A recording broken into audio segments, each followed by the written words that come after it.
Bonjour, bienvenue dans cette nouvelle vidéo. Aujourd'hui, nous allons parler de la foi. Plus précisément, de la foi en Dieu, de la foi en Jésus-Christ.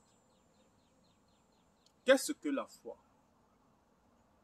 C'est une question à laquelle j'ai essayé de répondre de façon très claire tout au long de ma vie chrétienne. Me posant constamment la question de savoir, lorsque le Seigneur disait « gens de peu de foi », où je n'ai point trouvé une foi aussi grande que celle-ci, comment cette foi-là était-elle mesurée? Et comment aujourd'hui pourrais-je mesurer ma propre foi?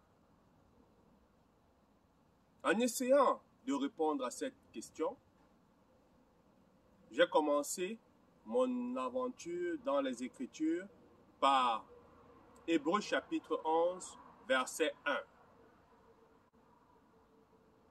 Je recommanderais que nous lisions. Hébreux chapitre 11, verset 1. Or, la foi est une ferme assurance des choses qu'on espère, une démonstration de celles qu'on ne voit pas.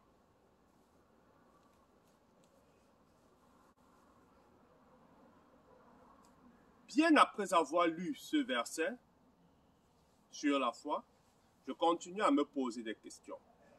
D'autant plus que je savais clairement, et je sais toujours, que je ne peux pas plaire, que nous ne pouvons pas plaire à Dieu sans la foi. D'autre part, il fallait déjà comprendre comment est-ce que la foi naît en moi, comment est-ce que la foi naît en toi.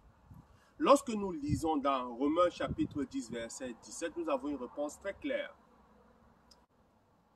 Il est écrit, « Ainsi la foi vient de ce qu'on entend, et ce qu'on entend vient de la parole du Christ. » Par conséquent, ce que nous entendons est très important dans le processus de ce à quoi nous finirons par croire.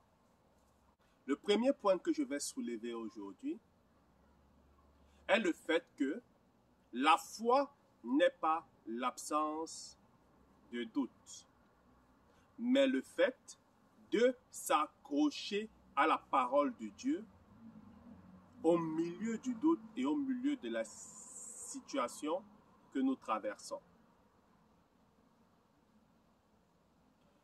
Conformément à ce qui est écrit dans Romains chapitre 10, verset 17, ainsi, la foi vient de ce qu'on entend, et ce qu'on entend vient de la parole de Christ.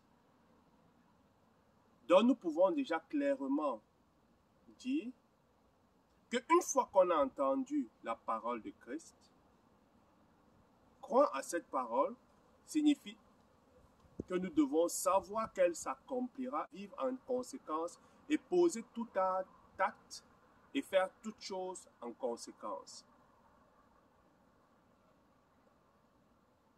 Dans le doute, de mon point de vue, le fait d'avoir un doute ou de se poser une question n'est pas le plus important. Le plus important, c'est de s'accrocher sur ce que le Seigneur dit et de faire exactement ce que le Seigneur attend que nous fassions sur la base de sa parole, car sa parole s'accomplira certainement.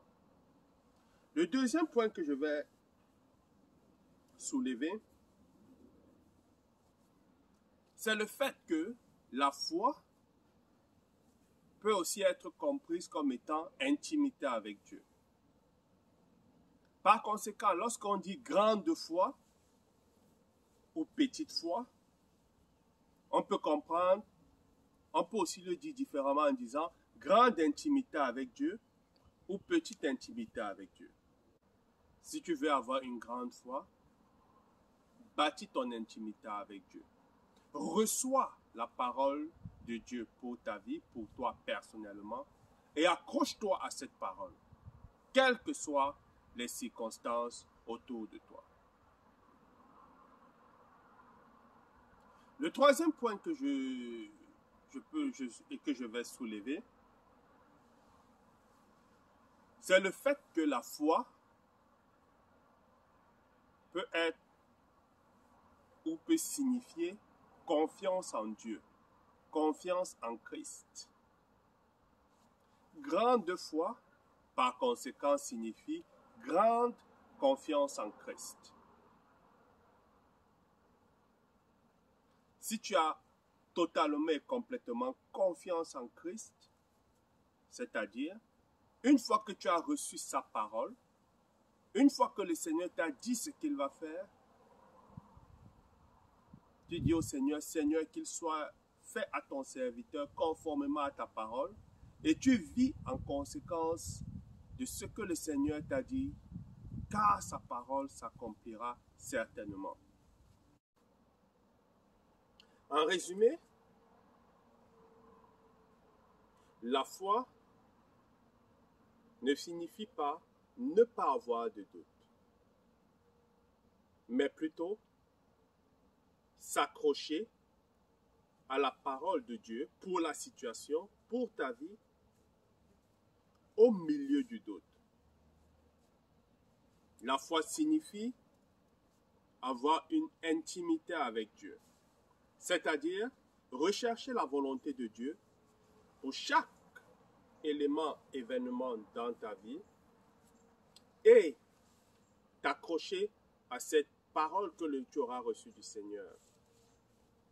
La foi signifie avoir confiance en Dieu. C'est-à-dire, une fois que tu as reçu la parole du Seigneur,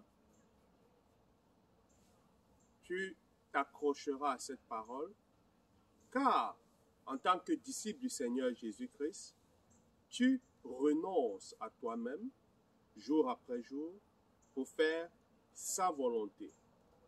Et par conséquent, en t'accrochant à la parole, en agissant conformément à ce qu'il attend de toi, tu verras le Seigneur se glorifier dans ta vie. Sois abondamment béni.